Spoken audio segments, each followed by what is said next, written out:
Hello everyone, कैसे हैं आप? आपका आपके YouTube channel Digvijay Commerce Classes पर एक बार फिर से स्वागत है। हम आपके लिए अपने इस YouTube channel Digvijay Commerce Classes पर बीकॉम के सिलेबस के कंपलसरी सब्जेक्ट इनकम टैक्स की पूरी एक सीरीज लेके आ रहे हैं, जिसमें आपको एक तरफ से हर एक रूल और उनके प्रैक्टिकल क्वेश्चन 1 बाय 1 मिलते हैं। आप हमसे जुड़कर अपने कॉमर्स की पढ़ाई एक प्रॉपर वे में पूरी कर सकते हैं। जैसी पढ़ाई आप पाना चाहते हैं, यहाँ बिल्कुल वैसी ही पढ़ाई आपको अवेलेबल कराई जाती है। हम आपकी ज़रूरतों का विशेष ख्याल रखते हैं। हम आपके लिए पढ़ाई का वो नज़रिया लेके आते हैं, वो क्लासरूम पढ़ाई, वो ऑफलाइन पढ़ाई जो आपके लिए सबसे बेहतर हुआ करती थी, वही पढ़ाई का अंदाज हम आपके लिए यहाँ लेकर आते हैं। तो प्यारे दोस्तों, देर किस बात की? अगर आप हमसे नए जुड़ रहे हैं तो सबसे पहले हमारे इस YouTube channel Digvijay Commerce Classes को सब्सक्राइब करिए, शेयर करिए, बेल आइकन दबाइए ताकि आपको हमारे लेटेस्ट वीडियोस के अपडेट मिल सके। आप हमसे पेड क्लास भी ले सकते हैं। पेड क्लास पाने के लिए आप हमारे व्हाट्सएप नंबर पर व्हाट्सएप करिए, मैसेज करिए, आपको पेड क्लास की पूरी जानकारी दे दी जाएगी, जिसमें आप बहुत थोड़े से शुल्क का भुगतान करके हमसे एक रेगुलर क्लास पाते हैं। PDF मिलेगा, डाउट सेशन रखा जाएगा, क्वेश्चन पेपर सॉल्व कराए जाएंगे। ये सब कुछ पाने के लिए आप हमसे पेड क्लास ले सकते हैं। प्यारे दोस्तों, हम आपके लिए अपने इस YouTube channel Digvijay Commerce Classes पर इनकम टैक्स के सबसे इम्पोर्टेंट लेसन में से एक अन्य साधनों से आय की एक सीरीज लेके आ रहे हैं। अन्य साधनों से आय के 5 शीर्षकों में से अंतिम मतलब 5वां शीर्षक है वेतन से आय, मकान संपत्ति से आय, व्यवसाय अथवा पेशे से आय, पूंजी लाभ। ये 4 शीर्षक हम आपके लिए पूरी तरह से क्लियर कर चुके हैं with rule and practical question. लेकिन इन 4 शीर्षकों में जो आय नहीं जाती, मतलब जो वेतन से आय ना हो, जो मकान संपत्ति से आय ना हो, जो व्यापार अथवा पेशे से आय ना हो और जो पूंजी लाभ ना हो, तो वो अन्य साधनों से आय में जाता है। अन्य साधनों से आय का सबसे महत्वपूर्ण शीर्षक भी बन जाता है और इसमें बहुत ज़्यादा रूल भी नहीं बनते। एक छोटा सा एक प्यारा सा पाठ बनता है, लेकिन शर्त यही है कि इसके पीछे जितनी चीज़ें आपने इनकम टैक्स में पढ़ी हैं वो आपको याद होनी चाहिए, क्योंकि आप ये कह रहे हो कि यहाँ वही चीज़ें आती हैं जो पहले 4 शीर्षकों में नहीं जाती। तो अगर पहले 4 शीर्षक के नियम नहीं याद हैं आपको तो आप दिक्कत में हो, ये आपको याद रखना होगा। और मैंने आपको बार बार कहा, इनकम टैक्स में आपका केवल एक साथी है, केवल एक, आपकी नियमितता। अगर आप रेगुलर हैं इनकम टैक्स के प्रति तो आपका कोई भी बाल भी बांका नहीं कर सकता, ये मान लीजिएगा। चलिए, दूसरी चीज़, सबसे बड़ी बात ये निकल के आती है कि अदर सोर्सेज कहते किसे हैं, तो मैंने बताया ये आय का 5वां और अंतिम शीर्षक होता है और इसमें वो सभी आय आती है जो पहले 4 शीर्षकों में नहीं शामिल की जाती। लेकिन कौन कौन सी आय आखिर आएंगी, तो मैंने आपको कुछ पढ़ाया भी था, जैसे लाभांश, विनिर्दिष्ट व्यापार की आय। फिर मैंने ऐसे आपको अन्य चीज़ें भी बताया था, जैसे म्यूचुअल फंड्स आदि के, क्रॉसवर्ड पजल्स, फिर क्लबिंग ऑफ इनकम, दिखावटी लेन देन, ये सारी चीज़ें मैंने आपको बता दिया था। लेकिन मैंने एक टॉपिक छोड़ा था जो इसका सबसे इम्पॉर्टेंट टॉपिक था और मैंने कहा था कि मैं उसकी एक अलग क्लास आपके लिए लेके आऊँगा। प्रतिभूति, सिक्योरिटी। सही मायनों में अदर सोर्सेज की ये आत्मा है, the soul of income from other sources. किसी भी व्यक्ति को अगर अदर सोर्सेज में क्वेश्चन गलत करवाना है तो उसको सिक्योरिटी में ही फंसाया जाता है, ये श्योर है। उसे सिक्योरिटी में ही फंसाते हैं, ये मान लीजिएगा। तो आज की आपकी ये क्लास आपके लिए पहली चीज़ तो थ्योरी के लिए मोस्ट इम्पॉर्टेंट है, क्योंकि अदर सोर्सेज से अगर थ्योरी बनती दिखती है तो केवल 2 बनेगी या शायद 3। दो थ्योरी में कौन कौन? पहली चीज तो अदर सोर्सेज से आय क्या है, अन्य साधनों से आय किसे कहते हैं, और कुछ ऐसी 10 आयें बताइए जो अन्य साधनों से आय शीर्षक में शामिल की जाती हैं, वो मैं आपको बता चुका हूं। फिर आती है प्रतिभूतियां क्या हैं और ये प्रतिभूतियां कितने प्रकार की होती हैं, उन्हें समझाइए, वो मैं आज आपको क्लियर करने चल रहा हूं। और फिर तीसरा क्वेश्चन इसमें बन जाता है कर मुक्ति। ठीक, मतलब अन्य साधनों से आय शीर्षक के अंतर्गत दी जाने वाली कटौतियां, जो कि आप कल पढ़ेंगे। ठीक, और बाकी 2-2 नंबर के छोटे छोटे क्वेश्चन तो वो दिखावटी लेन देन और ये दिखावटी लेन देन के साथ आय का मिलाना या आय का संकलन ETC, ये सब आते हैं। ठीक, तो चलिए प्रतिभूतियां किसे कहते हैं। तो मैंने कल तो इसकी डेफिनेशन बता दिया था। क्या?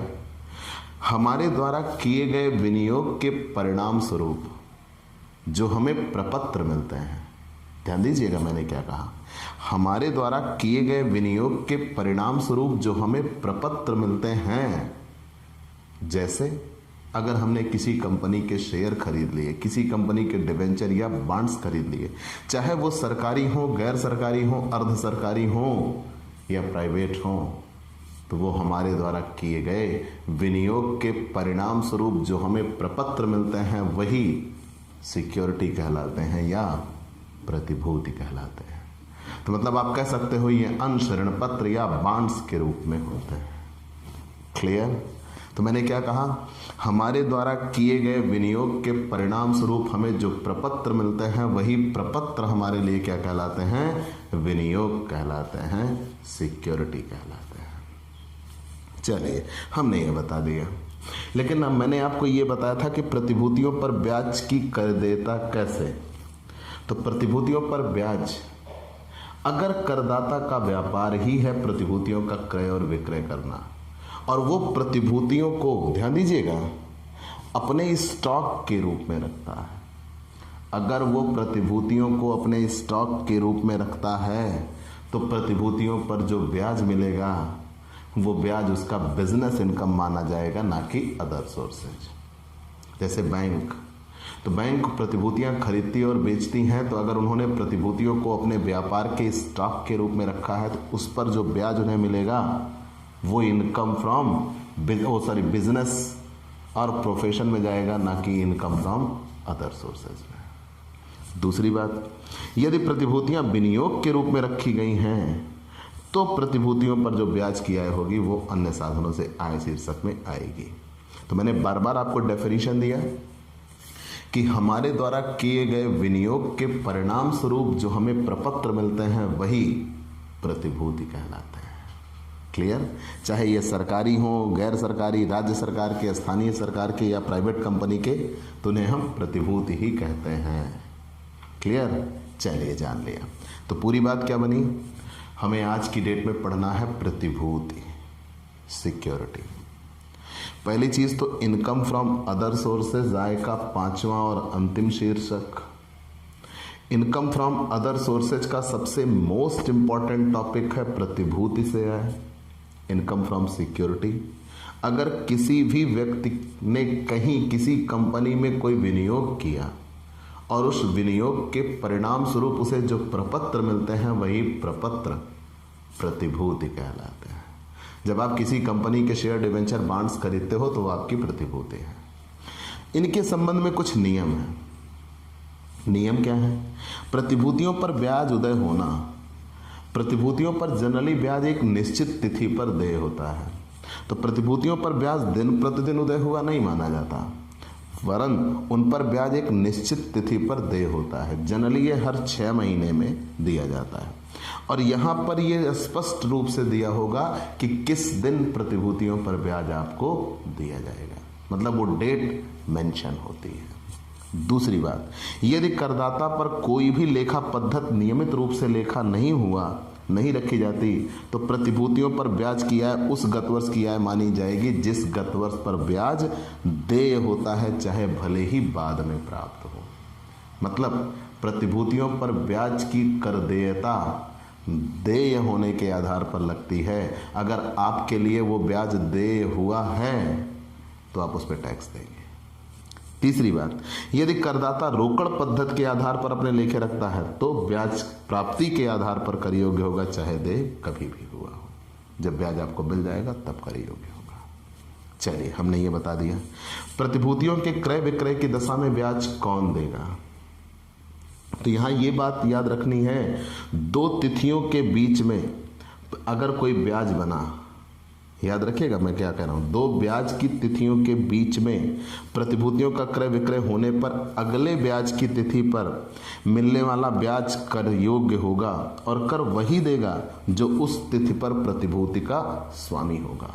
मतलब जिस दिन प्रतिभूतियों पर ब्याज देय होगा, जिस दिन प्रतिभूतियों पर ब्याज देय होगा, उस दिन उस प्रतिभूति का जो स्वामी होगा उस पर कर वही देगा। ठीक, मतलब उस अंतिम तिथि पर जिस दिन ब्याज देय होना है, जो स्वामी होगा वही उस पर कर देगा। प्रतिभूतियों के क्रय विक्रय पर कमीशन, अगर प्रतिभूतियों के क्रय या विक्रय पर कमीशन दिया जाता है तो अगर प्रतिभूतियों के क्रय पर कमीशन देते हैं तो उसकी लागत में जोड़ देते हैं, और अगर विक्रय पर कमीशन देते हैं तो उसमें से बिक्री में से घट जाना चाहिए। तो यहाँ ये विशेष रूप से याद रखना है कि प्रतिभूतियों के क्रय विक्रय पर कमीशन अथवा अन्य प्रतिभूतियों से ब्याज की आय में से कटौती योग्य नहीं है। ऐसा भी यदि क्रेता द्वारा किया गया हो तो उसकी प्रतिभूतियों को प्राप्त करने की लागत में जोड़ दिया जाएगा, और अगर विक्रेता द्वारा किया गया हो तो उसके विक्रय से घटा दिया जाएगा। मैंने सीधा सा हिसाब आपको बताया। अगर कोई चीज़ खरीदने के लिए खर्च किया गया है तो लागत में जुड़ जाता है, और अगर बेचने के लिए व्यय किया गया है तो वो विक्रय से घट जाता है। क्लियर?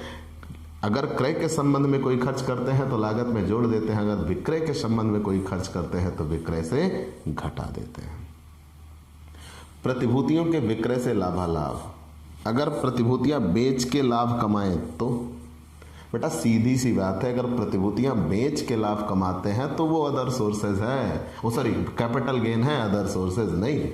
क्योंकि अगर हम प्रतिभूतियां बेचते हैं तो प्रतिभूतियां बेच के हमें शॉर्ट टर्म या लॉन्ग टर्म कैपिटल गेन होता है, अदर सोर्सेज में उसे हम नहीं शामिल करते। और अगर किसी व्यक्ति का प्रतिभूतियों का खरीदने या बेचने का व्यापार ही है तो तब फिर वो बिजनेस प्रोफेशन है, अदर सोर्सेज में नहीं आएगा। मतलब सीधी सी बात है, प्रतिभूतियों का खरीदना या बेचना ये तो अदर सोर्सेज में नहीं आता। हाँ, सिर्फ इतना है, प्रतिभूतियों पर ब्याज अदर सोर्सेज में आता है। क्लियर? चलिए, हमने ये बता लिया है। आप ये सारी चीजें अगर क्लियर कर चुके हैं तब हम आते हैं सबसे मोस्ट टॉपिक, प्रतिभूतियां कितने प्रकार की।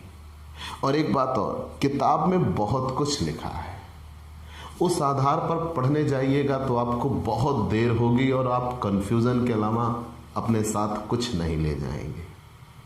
मैं आपको कुछ ऐसी ट्रिक पे रखता हूं ताकि आपको कोई कंफ्यूजन ना हो, प्रैक्टिकल क्वेश्चन आपके आसानी से सॉल्व हो जाए। बस थोड़ा सा आप याद करिएगा। ठीक? कैसे? जनरली प्रतिभूतियां दो प्रकार की होती हैं। मैंने क्या कहा? जनरली प्रतिभूतियां दो प्रकार की होती हैं। एक तो सरकारी प्रतिभूति, गवर्नमेंट सिक्योरिटीज, सरकारी प्रतिभूति। ठीक? सरकारी प्रतिभूति। और दूसरा गैर सरकारी प्रतिभूति। दूसरा गैर सरकारी प्रतिभूति। एक सरकारी प्रतिभूति, दूसरा गैर सरकारी प्रतिभूति। ठीक? तो सरकारी प्रतिभूति और गैर सरकारी प्रतिभूति, दो प्रकार की प्रतिभूतियां होती हैं। कैसे जानिएगा सरकारी प्रतिभूति है, कैसे जानिएगा गैर सरकारी प्रतिभूति है? वह इनकी भी तो डेफिनेशन होनी चाहिए। तो सीधी सी बात है, जो प्रतिभूतियां केंद्र सरकार द्वारा या राज्य सरकार द्वारा निर्गमित की गई हों उन्हें हम सरकारी प्रतिभूति कहते हैं। और ये वो प्रतिभूतियां होंगी जिन पर सरकारी स्वामित्व नहीं होगा, मतलब केंद्र सरकार या राज्य सरकार द्वारा निर्गमित ना की गई हो, अन्य प्राइवेट कंपनियों द्वारा निर्गमित की गई हो, तो उन्हें ही हम क्या कहेंगे? गैर सरकारी प्रतिभूति कहेंगे। क्लियर? तो दो प्रकार की प्रतिभूति हो गई, एक तो सरकारी प्रतिभूति और एक गैर सरकारी प्रतिभूति। तो सरकारी प्रतिभूति भी दो प्रकार की होती है। अब यहीं से प्रैक्टिकल क्वेश्चन के रूल शुरू होंगे, लेकिन अभी तो आप थ्योरी में ही पढ़िएगा। ठीक? और गैर सरकारी प्रतिभूति भी दो प्रकार की होती है। ठीक है? सरकारी प्रतिभूति दो प्रकार की और गैर सरकारी प्रतिभूति भी दो प्रकार की। सरकारी प्रतिभूति में दो प्रकार कौन कौन से हैं? एक तो करमुक्त सरकारी प्रतिभूति, करमुक्त सरकारी प्रतिभूति। मैं जिस शब्द में आपको समझा रहा हूं उसी तरीके से पढ़िएगा। करमुक्त सरकारी प्रतिभूति, अन्यथा आप कंफ्यूजन में आ जाएंगे। कर योग्य सरकारी प्रतिभूति। अब देखिएगा आपको कैसे क्लियर हो गया। प्रतिभूति कितने प्रकार की? दो, सरकारी, गैर सरकारी। सरकारी में दो हो गए, कुछ तो करमुक्त होंगी, कुछ कर योग्य होंगी। करमुक्त सरकारी प्रतिभूति, कर योग्य सरकारी प्रतिभूति, दो हो गए। गैर सरकारी प्रतिभूति भी दो प्रकार की होती है। करमुक्त गैर सरकारी प्रतिभूति, करमुक्त गैर सरकारी प्रतिभूति, करमुक्त गैर सरकारी प्रतिभूति, और इधर कर योग्य गैर सरकारी प्रतिभूति, कर योग्य गैर सरकारी प्रतिभूति।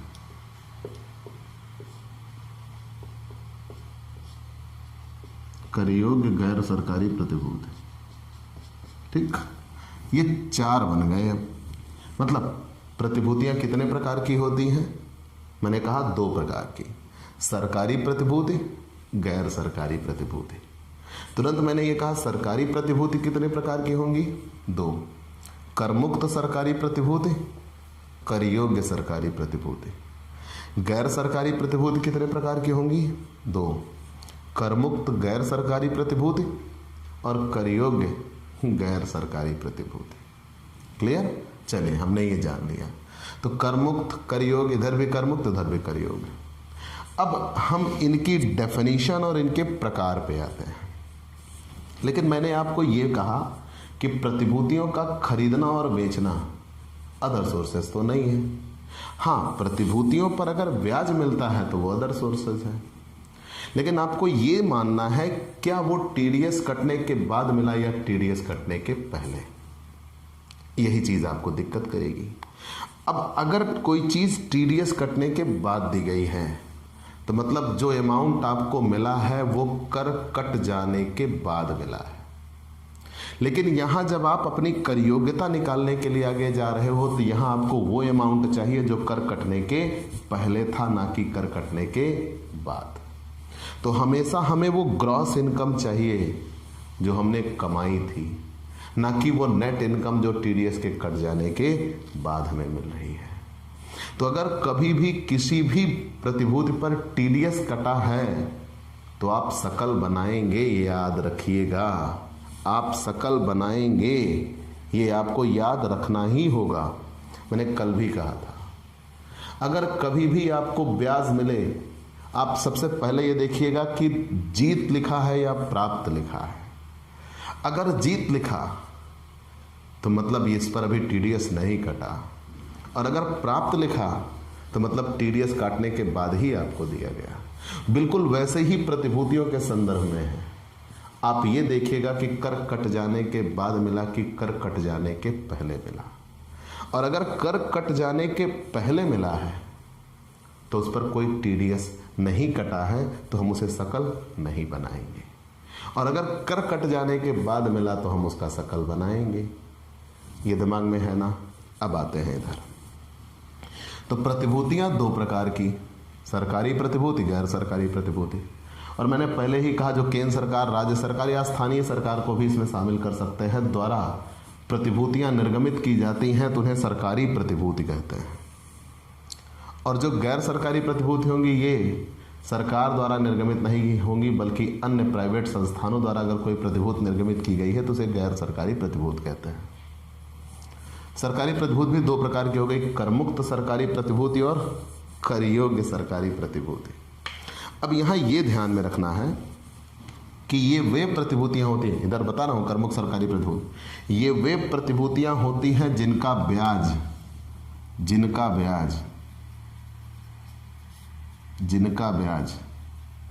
धारा 10 की उपधारा 15 के अंतर्गत करमुक्त है। अगर जिनका ब्याज धारा 10 की उपधारा 15 के अंतर्गत पूर्णतया करमुक्त है, पूर्णतया करमुक्त है, तो जिनका ब्याज धारा 10 की उपधारा 15 के अंतर्गत पूर्णतया करमुक्त है और इन प्रतिभूतियों का ब्याज जब पूरी तरह से करमुक्त है तो वो किसी भी प्रकार से अन्य साधनों से आय में नहीं जुड़ेगा और ना ही सकल कुलाय और कुलाय में जोड़ा जाता है। ठीक, ये सीधी सी बात है और उस पर किसी भी प्रकार का कोई कर नहीं लगता। याद रहेगा, मैंने ये कहा कि करमुक्त सरकारी प्रतिभूतियां वे सरकारी प्रतिभूतियां हैं जो धारा 10 की उपधारा 15 में आती है और धारा 10 की उपधारा 15 के अंतर्गत जिनके ब्याज पर पूरी तरह से करमुक्ति दी गई है, पूर्णतया करमुक्त हैं, तो ये हमारे लिए ना तो अन्य साधनों से आय में जुड़ेंगे ना ही सकल कुलाय में जोड़े जाएंगे। क्लियर, क्योंकि इनका ब्याज पूरा का पूरा करमुक्त होता है। चलिए, हमने ये जान लिया। और जब ये करमुक्त ही हैं तो ये हमारी आय में जुड़ेंगे ही नहीं, तो सकल आदि बनाने का कोई मुद्दा ही नहीं बनता। आपने जान लिया प्रतिभूति 2 प्रकार की, सरकारी गैर सरकारी। सरकारी प्रतिभूति कितने प्रकार की? 2 प्रकार की। सरकारी प्रतिभूति 2 प्रकार की, करमुक्त सरकारी प्रतिभूति, करयोग्य सरकारी प्रतिभूति। करमुक्त सरकारी प्रतिभूति भी हमने कितने बता दिया कि ये वे प्रतिभूतियां होती हैं जिनका ब्याज धारा 10 की उपधारा 15 के अंतर्गत पूर्णतया करमुक्त होता है। ये वे प्रतिभूतियां होती हैं जिनका ब्याज धारा 10 की उपधारा 15 के अंतर्गत पूर्णतया करमुक्त होता है। और अगर इनका ब्याज पूर्णतया करमुक्त है, याद रखिएगा, तो इन्हें हम आय में शामिल नहीं करते। लेकिन आखिर ये होती कौन कौन सी हैं? तो इसके संदर्भ में एक पूरी सी लिस्ट दी गई है। अब वो आपको याद करना होगा। जनरली जब पेपर में आएगा तो आप याद रखिएगा, कुछ टेक्निकल इश्यूज के साथ आप उसे याद रख सकते हैं, समझ सकते हैं। जैसे ये कौन सी प्रतिभूतियां हैं? 12% राष्ट्रीय बचत वार्षिकी प्रमाण पत्र। अब इन नामों के साथ अगर आएंगे तो करमुक्त। जनरली वो राष्ट्रीय, नेशनल ऐसे नामों से ही दिया जाता है। देखिएगा, 12 वर्षीय राष्ट्रीय बचत वार्षिकी प्रमाण पत्र, राष्ट्रीय सुरक्षा स्वर्ण बांड 1980, विशेष वाहक bond 1991, treasury saving deposit certificate 10 वर्षीय है तो, डाकखाना कैश सर्टिफिकेट 5 वर्षीय है तो, नेशनल प्लान सर्टिफिकेट 10 वर्षीय, नेशनल प्लान सेविंग सर्टिफिकेट 12 वर्षीय, डाकखाना राष्ट्रीय बचत पत्र 12 वर्षीय हो या 7 वर्षीय हो। डाकखाना बचत खाता, यहाँ एक विशेष नियम है। अगर किसी व्यक्ति का पोस्ट ऑफिस में बैंक अकाउंट है तो उस पर ब्याज मिलता है, और अगर डाकखाना बचत खाते पर ब्याज मिलता है और आपका सिंगल अकाउंट है, आप अकाउंट होल्डर हो और सिंगल हो, तो आपको 3,500 रुपये तक ब्याज कर मुक्त होगा, शेष कर योग्य होगा। और अगर आपका ज्वाइंट अकाउंट है, तो जैसे पति पत्नी मिलकर ज्वाइंट अकाउंट खुलवाते हैं, तो अगर आपका ज्वाइंट अकाउंट है तो आप 7,000 रुपये कर मुक्त होगा, शेष जो बचेगा वो कर योग्य होगा। ये पोस्ट ऑफिस में अगर आपका बैंक अकाउंट है तब की बात है। पोस्ट ऑफिस में अगर आपका बैंक अकाउंट है और आप सिंगल अकाउंट होल्डर हो तो आपको 3,500 रुपये तक की छूट मिलेगी, शेष जो ब्याज बनेगा वो कर योग्य होगा। और अगर आपका ज्वाइंट अकाउंट है तो 7,000 रुपये तक की छूट मिलेगी, शेष कर योग्य होगा। डाकखाना संचयी सावधि जमा खाता 10 वर्षीय या 15 वर्षीय हो तभी वो पूरा कर मुक्त होता है। अस्थाई जमा योजना, सरकारी बचत पत्र अस्थाई जमा नियम 1968 के अंतर्गत है। अस्थाई जमा योजना डाकखाना अस्थाई जमा नियम 1968 के अंतर्गत है। विशेष जमा खाता 1981 है। डाकखाने का सर्वसाधारण खाता तो ये 5,000 रुपये तक कर मुक्त होता है। स्वर्ण निक्षेप योजना 1999 के अंतर्गत जारी किए गए स्वर्ण निक्षेप बांड, ऐसे बांड जो किसी स्थानीय प्राधिकरण द्वारा जारी किए गए हैं, केंद्रीय सरकार द्वारा विनिर्दिष्ट किए गए हैं। अब ये सब तो एक व्यक्ति आदि के संदर्भ में या सभी करदाताओं के लिए थे, ऐसे सभी करदाताओं के लिए ये थे। अब आप ये सोच रहे हो कितना हमें याद करना होगा। भाई याद तो ठीक है, लेकिन ये प्रैक्टिस में रहते रहते आप जान जाइएगा। जहां नेशनल की बात की गई हो, राष्ट्रीय, जहां ट्रेजरी आदि की बात की गई हो, और सबसे बड़ी चीज जहां पोस्ट ऑफिस का जिक्र किया गया हो, तो आप ये याद रखिएगा जहां सरकारी तत्व की आप शुरुआत मानते हो, वहां आप कहिएगा कि ये करमुक्त सरकारी प्रतिभूतियां हैं। बेसिकली क्वेश्चन में उनका जिक्र भी कर दिया जाता है, लेकिन आप याद हो जाए तो बड़ी अच्छी बात है। मैंने बताया कि ये वे सरकारी प्रतिभूतियां होती हैं जो धारा 10 की उपधारा 15 में आती है, और इनका ब्याज पूरी तरह से करमुक्त है और इसे आय में जोड़ा नहीं जाता। फिर हम आगे आ गए। व्यक्तियों तथा हिंदू अविभाजित परिवार के लिए 7% कैपिटल इन्वेस्टमेंट बॉन्ड पर ब्याज होता है, और केवल अनिवासी भारतीयों के लिए अधिसूचित बॉन्ड पर अनिवासी भारतीयों को प्राप्त ब्याज, और सार्वजनिक क्षेत्र की कंपनियों के लिए अधिसूचित बॉन्ड तथा ऋण पत्रों पर ब्याज। और फिर उसके बाद भारतीय रिजर्व बैंक में अगर बात की जाए तो जो प्रतिभूतियां भोपाल गैस पीड़ितों के वेलफेयर कमिश्नर के पास हैं उन पर ब्याज। ये सब ऐसे होते हैं जो धारा 10 की उपधारा 15 में आते हैं, और जो धारा 10 की उपधारा 15 में आते हैं उनका ब्याज पूरी तरह से करमुक्त है और उसे हम आय में शामिल नहीं करते। ठीक, ये तो थी करमुक्त सरकारी प्रतिभूतियां। आप एक एक करके जान लीजिएगा, इसके नीचे लिखकर आप याद कर लीजिएगा कौन कौन सी है। फिर बात आती है कर योग्य सरकारी प्रतिभूति। कर योग्य सरकारी प्रतिभूतियां, अब नाम से ही स्पष्ट है कि ये वो प्रतिभूतियां हैं जो होती तो सरकारी ही हैं, चाहे केंद्र सरकार का अस्तित्व हो चाहे राज्य सरकार का, लेकिन इनका ब्याज आपके लिए करमुक्त नहीं होता, आपको इनके ब्याज पे कर देना होता है। लेकिन सबसे बेहतर बात यह होती है इनके साथ कि ये उद्गम स्थान पर कर की कटौती नहीं करती, और अगर ये उद्गम स्थान पर कर की कटौती नहीं करती तो इनका ब्याज सीधा आपके लिए कर योग्य होगा और आपकी आय में जोड़ दिया जाएगा। किसी भी प्रकार के शकल बनाने की आवश्यकता नहीं होती। मैंने क्या कहा, नाम से ही स्पष्ट है, कर योग्य सरकारी प्रतिभूतियां। ये वो प्रतिभूतियां हैं जो सरकार द्वारा तो निर्गमित की जाती हैं, लेकिन इनका ब्याज कर योग्य होता है और सीधे आपकी आय में जोड़ दिया जाता है, क्योंकि इस पर किसी भी प्रकार का टीडीएस नहीं काटा जाता। और जब इन पर टीडीएस नहीं काटा जाता तो ये सीधे आपके लिए कर योग्य होंगे और आपकी आय में जोड़ दिए जाएंगे। जैसे अब यहाँ पे ये प्रतिभूतियां केंद्रीय सरकार या राज्य सरकार द्वारा निर्गमित की जाती हैं। इन प्रतिभूतियों का ब्याज कर योग्य नहीं होता और इनके ब्याज पर उद्गम स्थान पर कर की कटौती भी नहीं की जाती, इसलिए इनका शकल नहीं बनाया जाता। लेकिन इसका केवल एक अपवाद है। क्या? 8% सेविंग बॉन्ड, 8% सेविंग बॉन्ड 2003 में जो इशूड हुआ के उद्गम स्थान पर कर की कटौती होगी अगर उसका ब्याज 10,000 रुपए से ज्यादा है।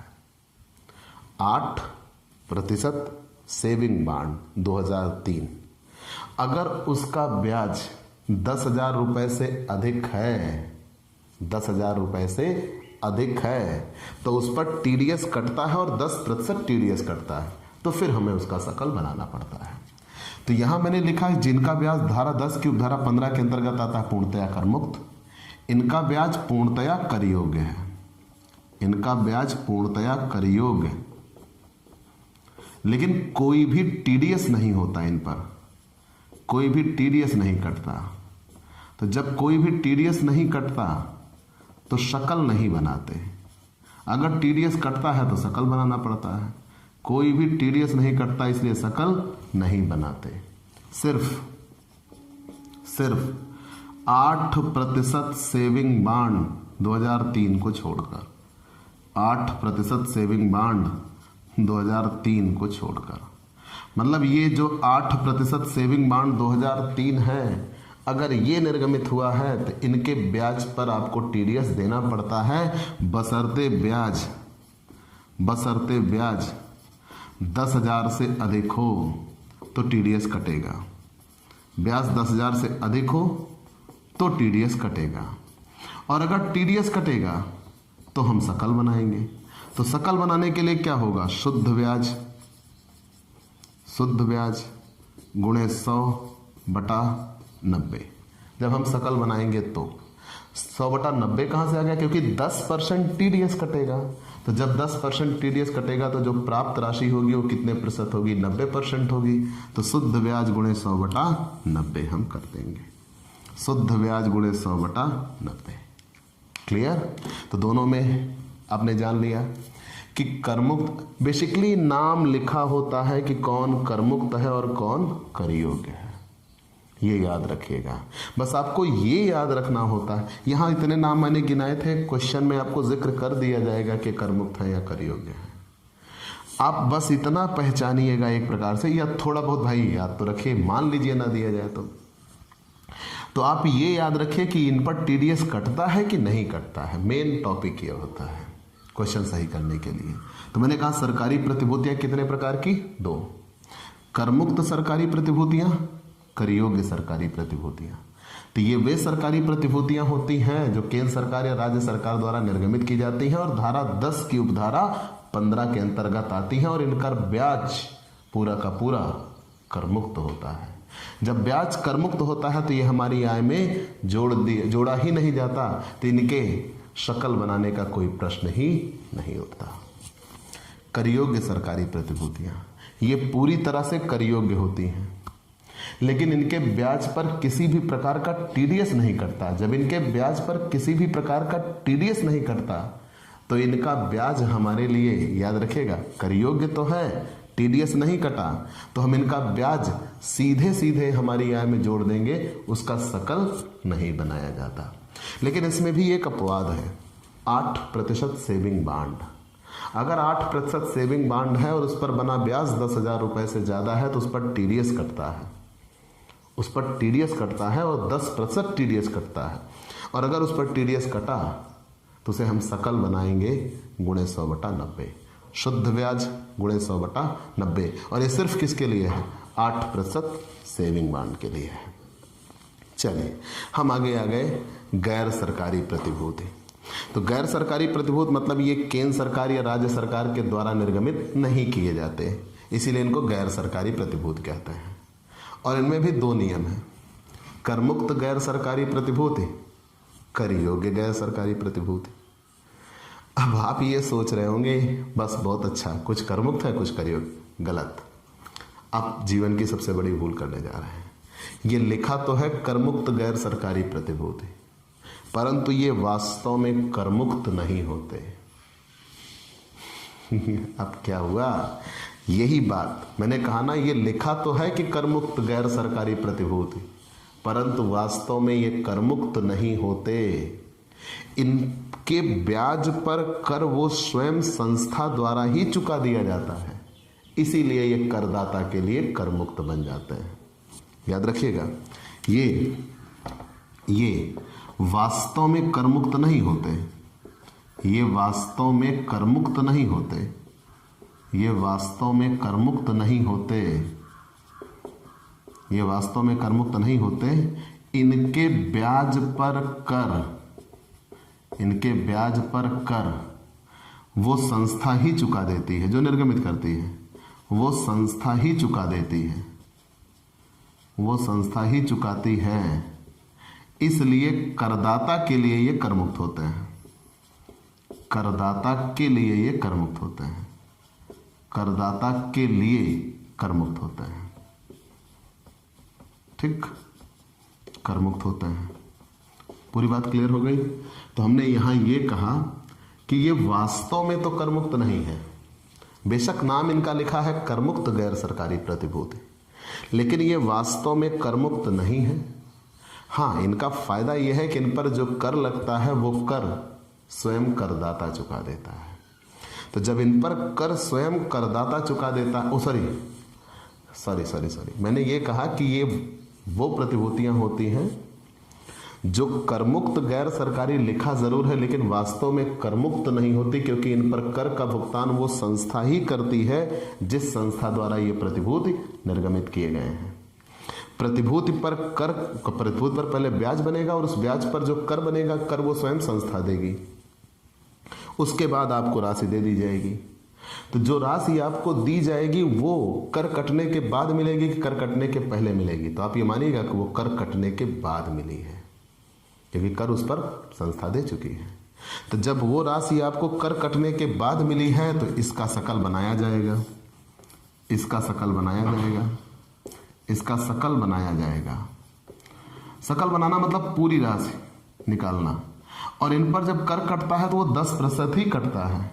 तो जब यहाँ पे प्राप्त ब्याज या जिसे शुद्ध ब्याज कहते हो गुणे 100/90, ठीक है ना, 100/90 हम सकल बना देते हैं।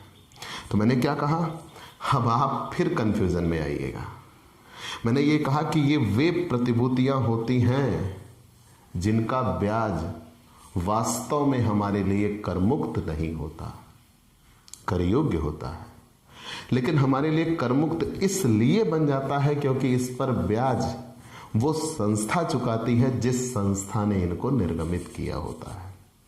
जब संस्था इस पर ब्याज दे चुकी होती है तो वो हमें एक्चुअली में पेमेंट देते हैं, तो वो कर काट कर ही देते हैं। तो जब वो कर काट कर ही पेमेंट देंगे तो हमारे लिए वो शकल बनाना पड़ेगा। तो हम गुणे 100/90 करके शकल बनाएंगे, और जब शकल बनाएंगे तो सकल राशि हमारे आय में जोड़ दिया जाएगा। और फिर बाद में जब हम इस पर टैक्स निकालेंगे तो जो उस संस्था द्वारा कर चुकाया जा चुका है वो हमारी ओर से भुगतान किया गया कर है, उसे समायोजित कर दिया जाएगा, हमारे कुल कर देयता में से उसको माइनस कर दिया जाएगा। इसलिए हमारे लिए कर मुक्त बन जाती है। क्लियर? तो मैंने ये कहा कि ये वास्तव में हमारे लिए कर मुक्त नहीं होती। ठीक, वास्तव में हमारे लिए कर मुक्त नहीं होती क्योंकि इन पर कर का भुगतान हमें अपनी जेब से नहीं करना पड़ता, इसलिए हम कर मुक्त कह देते हैं। बाकी इन पर कर का भुगतान वही संस्था करती है जिस संस्था द्वारा ये निर्गमित किए गए होते हैं। और जब इन पर वो संस्था ही कर का भुगतान करती है तो हमें ये माना जाएगा कि कर कटने के बाद ही राशि मिलेगी। जब हमें कर कटने के बाद ही राशि मिलेगी तो हम इनका सकल बनाएंगे। और कैसे? प्राप्त ब्याज गुणे 100/90 सकल बनाकर आय में जोड़ा जाएगा।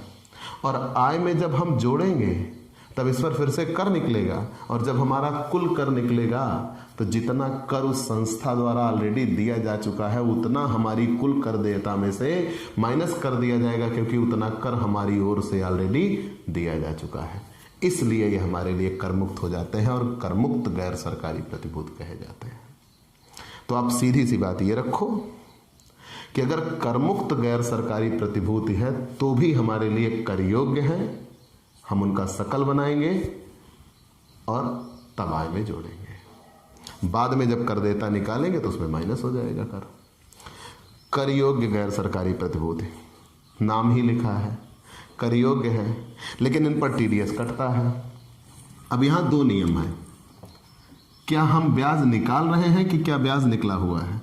जब हम स्वयं ब्याज की गणना करते हैं, तो जब हम स्वयं ब्याज की गणना करते हैं मतलब ये वो प्रतिभूतियां होती हैं जिन पर ब्याज की दर दी रहती है। जैसे लिखा रहेगा 10% यूपी गवर्नमेंट लोन या 10% लोन, तो ये वो प्रतिभूतियां हैं। यूपी गवर्नमेंट ना कहिएगा, नहीं तो सरकारी में आ जाएगा। जब हम स्वयं ब्याज की गणना करते हैं मतलब ये वो प्रतिभूतियां होती हैं जिन पर ब्याज की दर दी रहती है, प्रतिभूतियों की राशि दी रहती है, और हम स्वयं ब्याज निकालते हैं। जब हम स्वयं ब्याज निकालते हैं तो उस पर किसी भी प्रकार का टीडीएस नहीं हुआ ना। जब हमने ब्याज की गणना स्वयं की तो कहाँ टीडीएस हुआ? तो जब उस पर टीडीएस नहीं हुआ तब हम सकल नहीं बनाते, और सीधा आय में जोड़ देते हैं। लेकिन जब प्रश्न में ब्याज दिया हो तब, अगर प्रश्न में ब्याज दिया हो तो हम ये मानेंगे कि इस पर टीडीएस कट चुका होता है। और अगर टीडीएस कट चुका होता है तब फिर हम सकल बनाते हैं। और कितना प्रतिशत कटता है? 10%। तो जब सकल बनाएंगे तो कैसे बनाएंगे? प्राप्त ब्याज गुणे 100 10/90, क्योंकि जो TDS कटा वो कितने प्रतिशत कटा, 10% कटा, ये याद रखिएगा। तो मैंने क्या कहा, गैर सरकारी प्रतिभूत में कर योग्य गैर सरकारी प्रतिभूत ये करदाता के लिए कर योग्य होती है और इनका ब्याज सीधे करदाता की आय में जोड़ दिया जाता है। लेकिन मुद्दा यह है कि ये ब्याज प्रश्न में निकाल के दिया गया है कि हम ब्याज की गणना स्वयं कर रहे हैं। अगर प्रतिभूतियों की सूचना है और ब्याज हम स्वयं निकाल रहे हैं तो मतलब उस पर किसी भी प्रकार का TDS नहीं हुआ और वो सीधे कर योग्य होगी और हमारी आय में जोड़ दी जाएगी।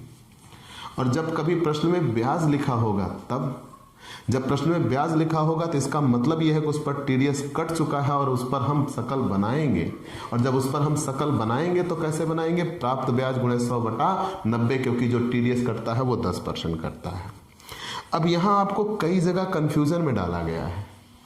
शेयर का अलग लिखा है, डिवेंचर का अलग लिखा है, बांड का अलग लिखा है, लेकिन अंत में सत्य यही है कि सब पे 10% ही TDS कटता है। तो मैंने एक ही सूत्र लिखा है सकल बनाने का, गुणे 100/90।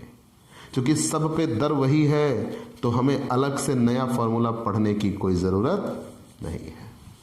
ठीक, तो ये प्रतिभूतियों के संदर्भ में सारे नियम थे। ये धारा 10 की उपधारा 15 में आते हैं, करमुक्त होते हैं और हमारी आय में नहीं जोड़े जाते। ये कर योग्य सरकारी प्रतिभूतियां हैं, हमारी आय में सीधे जोड़े जाते हैं, लेकिन इन पर किसी भी प्रकार का कोई TDS नहीं कटता। जब TDS नहीं कटता तो ये सीधे हमारी आय में जोड़ दिए जाते हैं, सकल नहीं बनाते। करमुक्त गैर सरकारी प्रतिभूतियां ये वास्तव में हमारे लिए करमुक्त नहीं होते, लेकिन इन पर कर का भुगतान हमारी ओर से वो संस्था करती है, इसलिए हमारे लिए करमुक्त बन जाते हैं। लेकिन हमें इनका TDS कटा माना जाएगा और ये सकल बनाना पड़ेगा। और इन पर कर का भुगतान हमें स्वयं करना होता है, इसलिए हमारे लिए कर योग्य होते हैं। लेकिन यहाँ भी 2 नियम है कि जब हम मानेंगे कि इन पर ब्याज दिया हुआ है और जब हम मानेंगे हम खुद स्वयं इन पर ब्याज निकाल रहे हैं। जब हम स्वयं ब्याज निकाल रहे हैं तो TDS नहीं है, सकल नहीं बनेगा। और जब ब्याज दिया हुआ है तो TDS कट चुका है और हम सकल बनाएंगे। प्रतिभूतियों पर इतना ही नियम था। अब हम पढ़ेंगे कटौतियाँ, धारा 57, जो कि अगले दिन, और वहीं पे अदर सोर्सेज के सारे नियम समाप्त हो जाएंगे और फिर सीधा हम प्रैक्टिकल क्वेश्चन की ओर बढ़ चलेंगे। क्लियर? तो प्यारे दोस्तों, आपको ये क्लास कैसी लगी हमें ज़रूर बताइएगा। आपके लाइक और कमेंट का इंतज़ार रहेगा। ये मोस्ट इम्पॉर्टेंट क्लास है थ्योरी के लिए, प्रतिभूतियाँ। तो आपको ये क्लास कैसी लगी हमें ज़रूर बताइएगा। आपके लाइक और कमेंट का इंतज़ार रहेगा। आप हमसे पेड क्लास भी ले सकते हैं। पेड क्लास पाने के लिए आप हमारे व्हाट्सएप नंबर पर व्हाट्सएप करिए, मैसेज करिए, आपको पेड क्लास की पूरी जानकारी दे दी जाएगी, जिसमें आप बहुत थोड़े से शुल्क का भुगतान करके हमसे एक रेगुलर क्लास पाते हैं। PDF मिलेगा, डाउट सेशन रखा जाएगा, क्वेश्चन पेपर सॉल्व कराए जाएंगे।